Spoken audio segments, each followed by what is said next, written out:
আরেকজন দেখবে নবীর সাহাবী উসমান তোমাকে 30% লাভ দেওয়া হবে, তুমি কি আমার কাছে তোমার মাল বিক্রি করবা? আল্লাহ নবীর সাহাবী উসমান রাদিয়াল্লাহু তাআলা বলেন, 30% লাভ দিয়া আমি আমার সেই মালগুলা বিক্রি করবো না, তাহলে কি পরিমাণ লাভ দিয়ে বিক্রি করবা? আরেকজন বলতেছে 50% লাভ দেওয়া হবে, অর্থাৎ 100 টাকার মানে তোমাকে 50 টাকা লাভ দেওয়া হবে। আল্লাহ নবীর সাহাবী হযরত উসমান রাদিয়াল্লাহু তাআলা বলেন না, এই লাভে আমি মাল বিক্রি করব না। এই উসমান, তাহলে কি পরিমাণ লাভ দিয়া তুমি তোমার সম্পদ বিক্রি করবা? আল্লাহ পয়গম্বর সাহাবী হযরত উসমান রাদিয়াল্লাহু তাআলা বলেন, সম্পদগুলা 100% কেউ যদি লাভ দিয়ে দেয়, তাহলে আমি তার কাছে মাল বিক্রি করব। মদিনার ব্যবসায়ীরা একেবারে নবীর সাহাবী উসমান, এই মদিনার গলির ভিতরে এমন কোন ব্যবসায়ী আছে যে ব্যবসায়ী 100% লাভ দিয়ে তোমার সম্পদগুলো তোমার কাছ থেকে খরিদ করবে? যেমন কোন ব্যবসায়ী আছে? আল্লাহর পয়গম্বর সাহাবী হযরত উসমান রাদিয়াল্লাহু তাআলা বলেন, হে মদিনার ব্যবসায়ীরা, আমি এমন একজন মালিকের সাথে, এমন একজন ধনাঢ্য ব্যক্তির সাথে ব্যবসা করতে চাইতে আছি, এটা তাম পৃথিবীর কোনো মানুষ না, পৃথিবীর কোনো ব্যবসায়ী না, আমি ব্যবসা করতে চাই মহান আল্লাহ তাআলার সাথে। সুবহানাল্লাহ।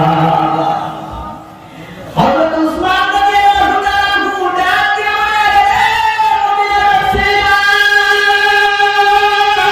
তোমরা কেউ বলেছো 10%, কেউ 20%, কেউ 30%, কেউ 40%, কেউ 50%, কিন্তু আমার সম্পদগুলা 100% লাভ দিয়া ক্রয় করতে এমন ব্যবসায়ী আছেন। সুবহানাল্লাহ।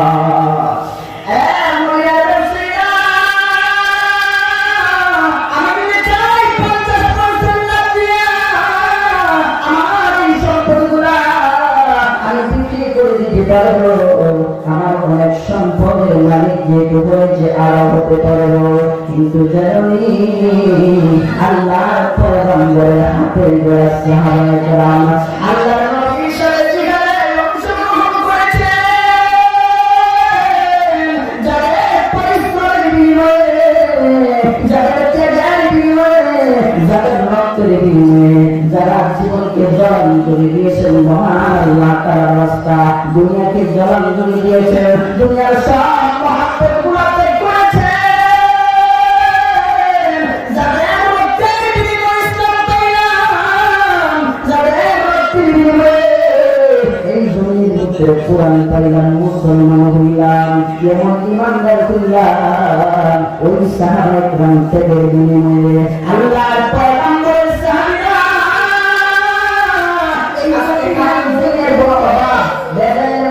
অভাব নেই। কথা বলে ঠিক কিনা? বলেন, যে সমস্ত মুমিন ইমানদার হয়েও ব্যবসায়ী মালের মধ্যে 2 নম্বরে ঢোকায়, এক হাঁটি মুমিন না বেজালে মুমিন? যে সমস্ত মানুষগুলা ক্ষমতায় গিয়া অপব্যবহার করে, ওরা হাঁটি মুমিন না বেজালে মুমিন? যে সমস্ত মানুষগুলা অসহায় দরিদ্র মানুষের পেটে লাথি মারে, ওরা হাঁটি মুমিন না বেজালে মুমিন? সে তো দাবি করে আমি পাক্কা ইমানদার। আসলে আল্লাহ তাআলার পবিত্র কোরআনের ভাষা অনুযায়ী ওই সমস্ত মুমিনরা খাঁটি মুমিন না বেজালে মুমিন? একারণে মহান আল্লাহ তাআলা বলেন, খাঁটি মুমিনের অনেক কোয়ালিটির ভিতরে, 5টা গুণের ভিতরে একটা গুণ, ওয়ামিম্মা রাযাকনাহুম ইনফিকুন। আল্লাহ তাদেরকে যে সম্পদ দিয়েছেন, যে রিজিক দিয়েছেন, তাদের এই ধন দৌলত টাকা পয়সা রিজিক থেকে আল্লাহর রাস্তায় খরচ করবে, দান করবে। আজকের মানুষ অনেক এমন আছে আল্লাহর রাস্তায় কিভাবে দান করতে সময় এই জিনিসটাই ভুলে গেছে। যাকাতের নেশার পরিমাণ সম্পদ হইলে যাকাত দিব তো দূরের কথা, আল্লাহ রাস্তায় যাওয়াটাই ভুলে গেছে। কথা বলেন, বর্তমান অবস্থাটা এমন না? মহান আল্লাহ তাআলা বলেন এটা হচ্ছে মুমিনের কোয়ালিটি, একটা গুণ। যে মুমিন সর্ব অবস্থায় মহান আল্লাহ তাআলার রাস্তায় গান খয়রাত করবে, সদকা করবে, সে যে পরিমাণ সম্পদের মালিক হয়েছে ওখান থেকে একটা অংশ মহান আল্লাহ তাআলার রাস্তায় দান করবে। এটা হলো মুমিনের একটা গুণ। আর যারা টাকা পয়সা দৌলতের মালিক, মন নাই আল্লাহর রাস্তায় দিতে চায় না, অবলে আমার কি আছে আর আল্লাহর রাস্তায় কি দিব, এমন মানুষ আছে? তো মহান আল্লাহ তাআলা আল্লাহর পয়গম্বরের সাহাবায়ে কেরামকে কি দিয়েছিলেন আর সাহাবায়ে কেরাম কি পরিমাণ আল্লাহর রাস্তায় দান করেছেন। নবীর সাহাবায়ে কেরাম এমন অবস্থা হয়েছে, এক গ্লাস পানি যখন পান করবেন পাশে আরেকজন ভাই পানি পিপাসায় কাতর হয়ে আছে, আল্লাহর পয়গম্বরের সাহাবী বলেন আমার থেকে ওর বেশি পান করার প্রয়োজন, পানির পেয়ালাটা ওর কাছে দিয়ে দাও। ওই সাহাবীর কাছে নিয়ে গেছেন, ওই সাহাবী একই কথা বললেন আরেকজনের কাছে। এইভাবে ঘুরে আসতে আসতে দেখেন প্রথম সাহাবী শাহাদাত বরণ করেছেন। সুবহানাল্লাহ। কি আছে আর কি দিবেন? আর বর্তমান অবস্থাটা হলো কেমন?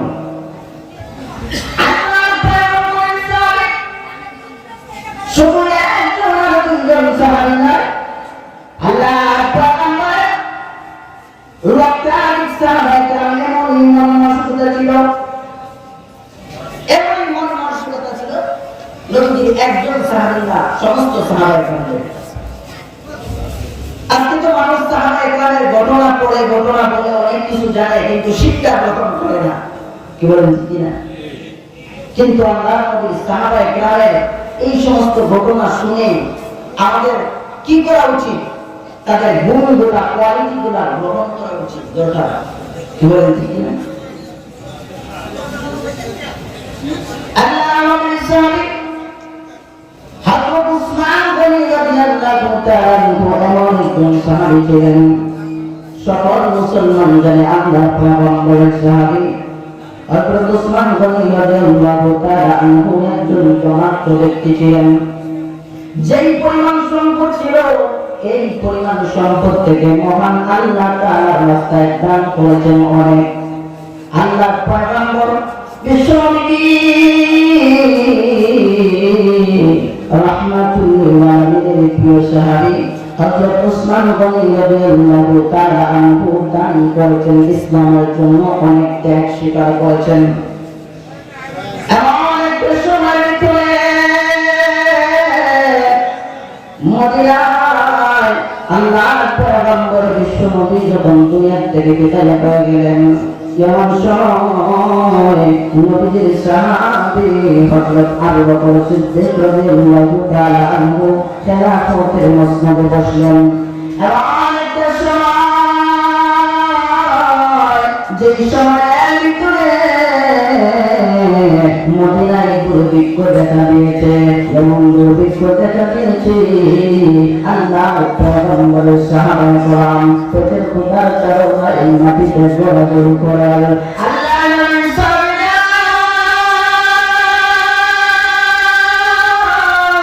পেটের ক্ষুধার কারণে মাটিতে গড়াগড়ি করে।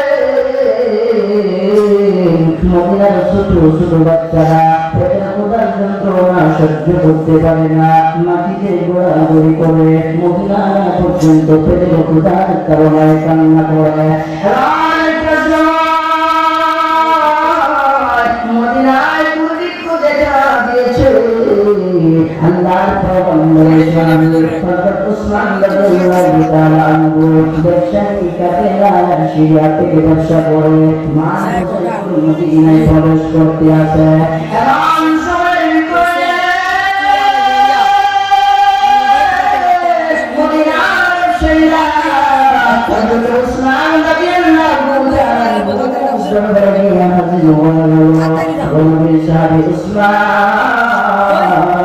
তোমার ব্যবসায়ী মাল তোমার মদিনায় প্রবেশ করতে আছে, তোমার এই ব্যবসায়ী মালগুলোকে তুমি আমাদের কাছে বিক্রি করবা।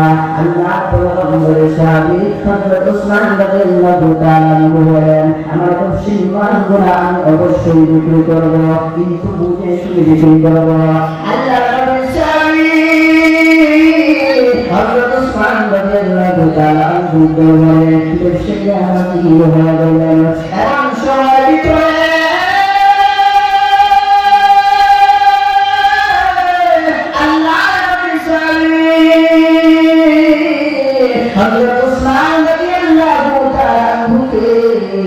মদিনার ব্যবসায়ীরা ডাকিয়া বলে, উসমান কি পরিমাণ লাভ দিলে তুমি আমাদের কাছে মাল বিক্রি করবা? কি পরিমাণ লাভ দিলে? মদিনার ব্যবসায়ীদেরকে ডাকিয়া বলেন, মদিনার ব্যবসায়ীরা তোমরা বলো কি পরিমাণ লাভ দিবা? যদি আমার বুঝে বলি তাহলে আমার মাল বিক্রি করবো, নয়তো বিক্রি করবো না। আল্লাহ নবী সাহাবী হযরত উসমান রাদিয়াল্লাহু তাআলা আনহুকে একজন ব্যবসায়ী ডাক দিয়ে বলে, নবী সাহাবী উসমান, তোমার মাল আমার কাছে 10% লাভ দাও রে। তুমি আমার কাছে 10% লাভ দেয়া মাল বিক্রি করবা। আল্লাহ নবী সাহাবী বলেন, না, এমন হাতছাড়া করা যায় না। যেমন মদিনার মধ্যে দুর্ভিক্ষ চলতে আছে, এমন সময় এত কম দামে আমি মাল বিক্রি করতে চাই না।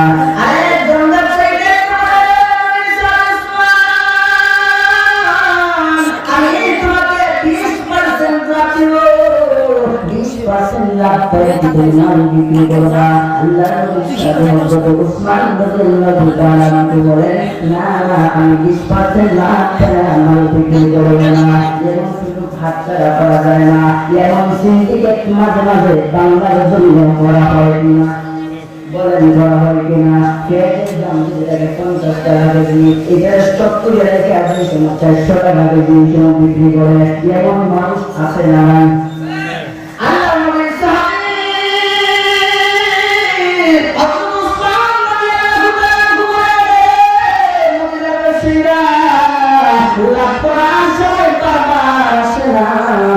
যেমন সুযোগকে আমি হাতছাড়া করতে চাই না, যেমন সুযোগ আমি হাতছাড়া করতে চাই না। আমি মাল বিক্রি করবো, তবে এমন ভাবে আমি মাল বিক্রি করবো না।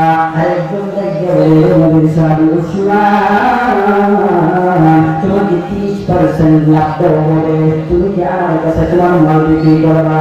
আল্লাহ নবীর সাহাবী উসমান রাদিয়াল্লাহু তাআলা বলেন,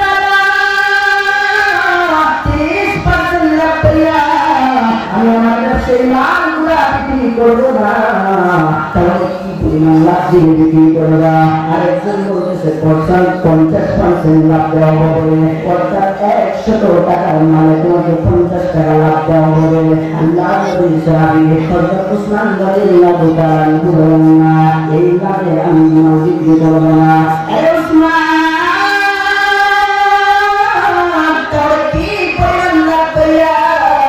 তুমি তোমার সম্পদ বিক্রি করবা। আল্লাহ পয়গম্বরের সাহাবী হযরত উসমান রাদিয়াল্লাহু তাআলা আনহু বলেন, সম্পদগুলা 100% যদি লাভ দিয়ে দেয়, তাহলে আমি তার কাছে মাল বিক্রি করবো। মদিনার ব্যবসায়ীরা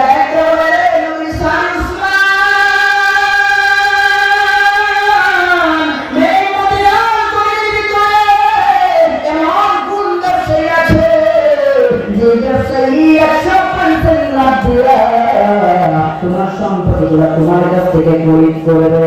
যেমন কোন ব্যবসায়ী আছে, আল্লাহর পয়গম্বর সাহাবী হযরত উসমান রাদিয়াল্লাহু তাআলা আনহু বলেন, হে মদিনার ব্যবসায়ীরা, আমি এমন একজন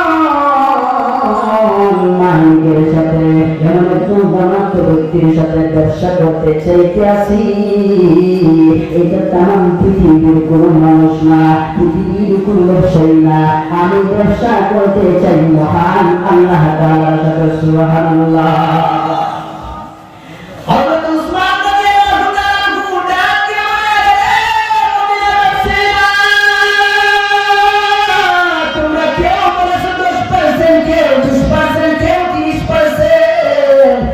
40% 50%, কিন্তু আমার সম্পদগুলা 100% লাভ দিয়া ক্রয় করতে এমন ব্যবসায়ী আছেন। সুবহানাল্লাহ।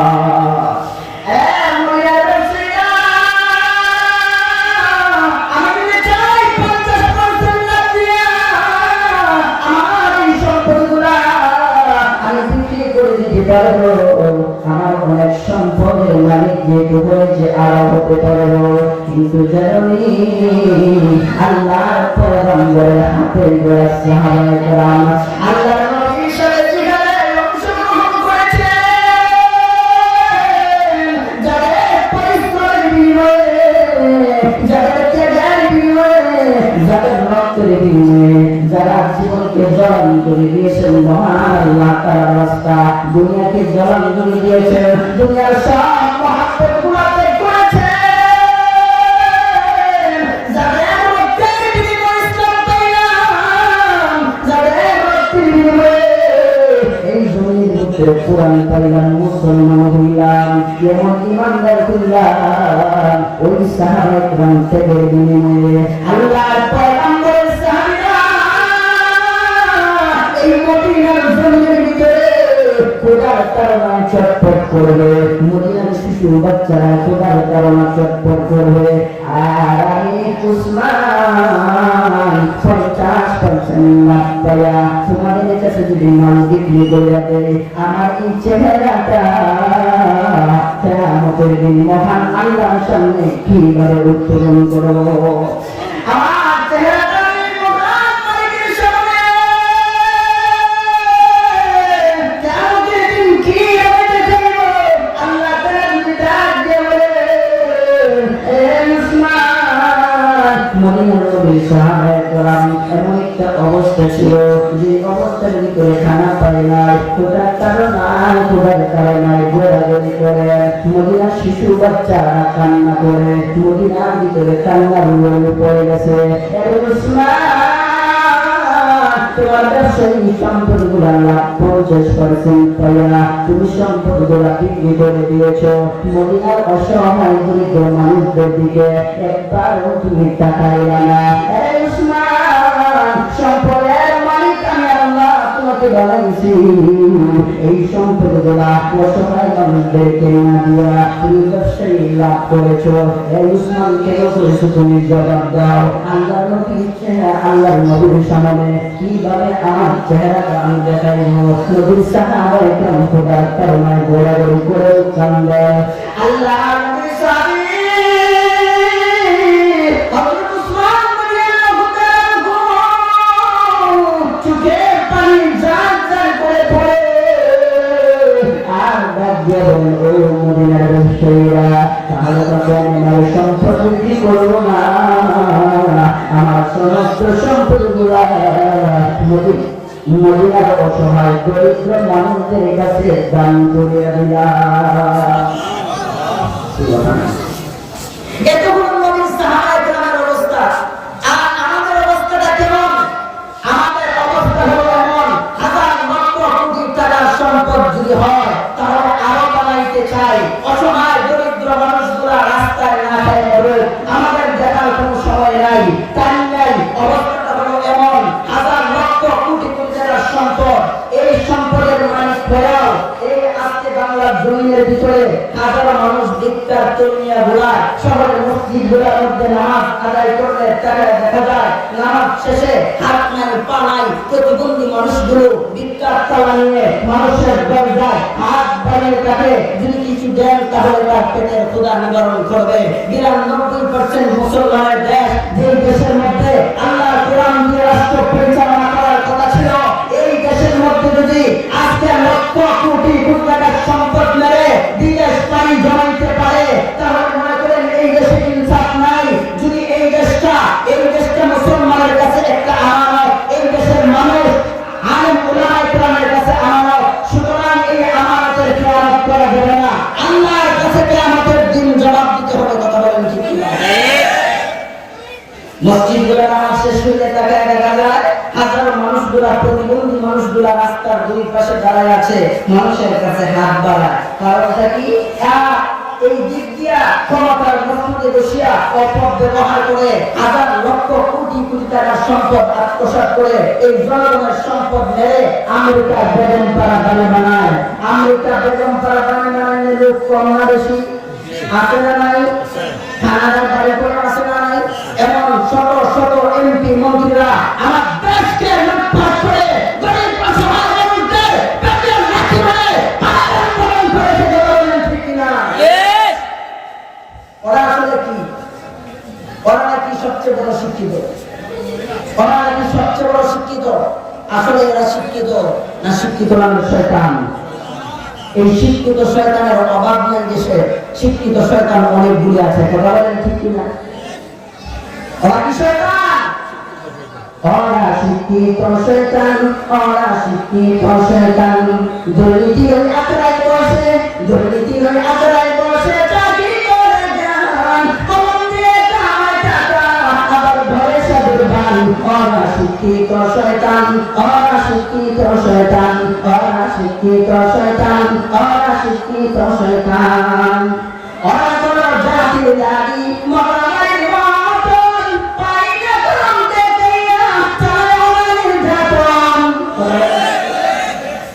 ওরা কোন জাতির লাগি মরামারি মতন, পাইলে কলম দেখিয়া চায় ওরা নির্যাতন। গুছের টাকায় দে পুরি, গুছের টাকায় দে পুরি, করে যে টান টান। ওরা শিক্ষিত শয়তান, ওরা শিক্ষিত শয়তান, ওরা শিক্ষিত শয়তান, ওরা শিক্ষিত শয়তান। কথা বলে ঠিক? অফিস আদালতে যত জায়গায় যান সব জায়গায় ঘুষ চলে। ঘুষ ছাড়া কাজ হয় না। আছে না? শুধু এমনকি ইসলামিক ফাউন্ডেশন নাম দিয়েছে, ইসলামিক ফাউন্ডেশন, এখানে ঘুষ চলে। ইসলামের নাম দিয়া ফাউন্ডেশন, ইসলামের নাম দিয়া ওইখানে দুর্নীতি চলছে, ঘুষ চলছে। দুর্নীতি বন্ধ করতে হবে, চাঁদাবাজি বন্ধ করতে হবে, খুন-খারাপি বন্ধ করতে হবে, রাহাজানি বন্ধ করতে হবে, সন্ত্রাসী বন্ধ করতে হবে। আগামী দিনে ইসলাম ক্ষমতায় যেতে হবে। ইসলাম ক্ষমতায় না গেলে এই দেশ থেকে লুটপাট বন্ধ করা যাবে না। এদের সন্ত্রাস মুক্ত করতে হবে, এদের চাঁদাবাজ মুক্ত করতে হবে, এই দেশ থেকে খুন-খারাপি বন্ধ করতে হবে, এদেশ থেকে জিনা ব্যভিচার বন্ধ করতে হবে। এই দেশের মানুষগুলা, ইসলাম প্রিয় মানুষগুলা ইসলামকে ক্ষমতায় দেখতে হবে। তো বলেন ঠিক কিনা? আমার কোনো ভিন্ন কোনো রাস্তা নাই। এত বছর সব দেখছেন, জিলা দেখেছেন না? বলেন ঠিক কিনা? সব দেখা হয়ে গেছে, দেখা শেষ। আগামীর বাংলাদেশ ইসলামের বাংলাদেশ, আগামীর বাংলাদেশ কোরআন হাদিসের বাংলাদেশ। কথা বলেন ঠিক কিনা? এই দুর্নীতি সব জায়গায় চলতে আছে। তাহলে এরা কি শয়তান? অশিক্ষিত শয়তান। শুধু এই জায়গায় না, দেখবেন প্রত্যেকটা সেক্টরেই এমন শিক্ষিত শয়তানগুলো অভাব নাই, অনেক আছে। বলেন ঠিক কিনা? হিজরিয়ার মাঝে পূজা চলতা দেশটা দুনিয়া, শিরকের বান্দা মিঠে দেশটা গেছে মরিয়া। আসসালাম পীরের মাজারে গিয়ে সিজদা করে, পীরের কদমে গিয়ে সিজদা করে। এমন মাজার হাজারো আছে না? মানুষগুলা শিরক করতেছে, ঈমান আমল সব বরবাদ করে দিচ্ছে। কথা বলেন আছে না? হিজরিয়ার মাঝে পূজা চলছে দেশটা দুনিয়া, শিরকের বান্দা মিঠে দেশটা গেল মরিয়া। গেলে কলকাতার মারিয়া, গেলে কলকাতার মারিয়া, জায়গায় কাজার শান। ওরা শিক্ষিত শয়তান, ওরা শিক্ষিত শয়তান, ওরা শিক্ষিত শয়তান, ওরা শিক্ষিত শয়তান। আলেম নামে আছে পথে টাকার মুখে পড়িয়া। আছে না? আলেম নামে আছে পথে টাকার মুখে পড়িয়া। দুর্নীতি করতেছে আলেম, কি বলেন করতেছি না? এরা কি আসলে খাঁটি আলেম না বেজালি আলেম? বেজালি আলেম। দুনিয়ার মধ্যে পড়িয়া সব দাঙ্গাবাজি অবস্থা কেমন আছে? এই জন্য আল্লাহ তার দৃষ্টিতে আলেম দুই প্রকার। এক প্রকার সমাজের দৃষ্টিতে আলেম, আরেক প্রকার আল্লাহর দৃষ্টিতে আলেম। ইন্নামা ইয়াখশাল্লাহু মিন ইবাদিহিল উলামা।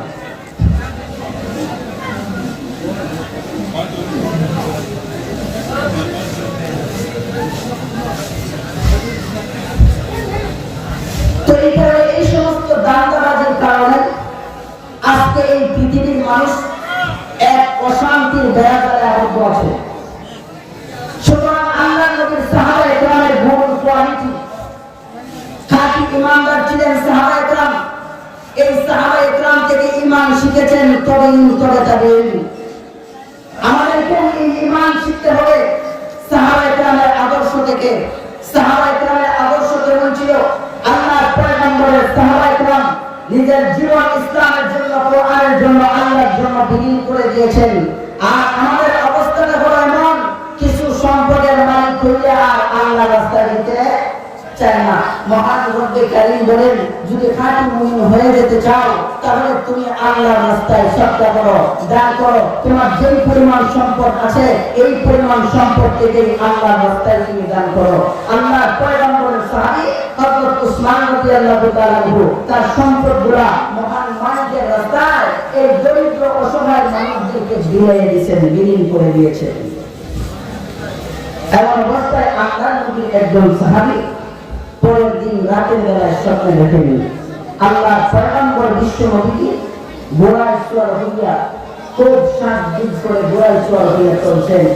আল্লাহর পয়গম্বর সাহাবী বলেন, নবী আপনি কোথায় যান? নবীজি বলেন, আমি একটা দাওয়াতে যাই। এই নবী আমাদের কি নিলেন না? বলেন না, এটা একটা স্পেশাল দাওয়াত। মহান আল্লাহ তাআলা দাওয়াত দিয়েছেন। আমার এই সাহাবী হযরত উসমান মহান মালিকের রাস্তা বিসর্জন দিয়েছে, দান করে দিয়েছে। মহান আল্লাহ জান্নাতের হুরদের সাথে তার বিবাহের আয়োজন করেছেন। এমন প্রতিদান পাওয়ার দরকার আছে না? দুনিয়াতে পাওয়া যাবে, আখিরাতেও পাওয়া যাবে যদি মহান মালিক আল্লাহ তাআলার রাস্তায় যদি দান করা যায়। আর যদি আল্লাহর রাস্তায় দান না করে, বকিলের অবস্থা যদি ধারণ করে, কারণের অবস্থা যদি ধারণ করে, কারণের সম্পদ কম ছিল না, বেশি ছিল? কারণের অনেক সম্পদ ছিল, কিন্তু কারণ আল্লাহর রাস্তায় দান করে না। আল্লাহর পয়গম্বর হযরত মুসা আলাইহিস সালাম বলেন, কারণ তুমি আল্লাহর রাস্তায় সম্পদ দান করো? বলে না, আল্লাহর পয়গম্বর মুসা আলাইহিস সালাম তিনি আলো তাকটা বুঝ করে। সুতরাং আল্লাহ তাআলা আমাদের প্রত্যেককের জন্য মহান মালিকের রাস্তায় যে পরিমাণ যে সম্পদশালী যার কাছে যা আছে এই পরিমাণ মহান আল্লাহ তাআলার রাস্তায় দান করার দরকার আছে না? আমরা সকলেই যেন আল্লাহ তাআলার রাস্তায় বেশি বেশি করে দান করতে পারি। যে পরিমাণ সম্পদ আছে আল্লাহ তাআলা আমাদের সবাইকে তৌফিক দান করেন। সকলে বলে আমিন। ওয়া আখিরু দাওয়ানা আলহামদুলিল্লাহি রাব্বিল আলামিন। আসসালামু আলাইকুম।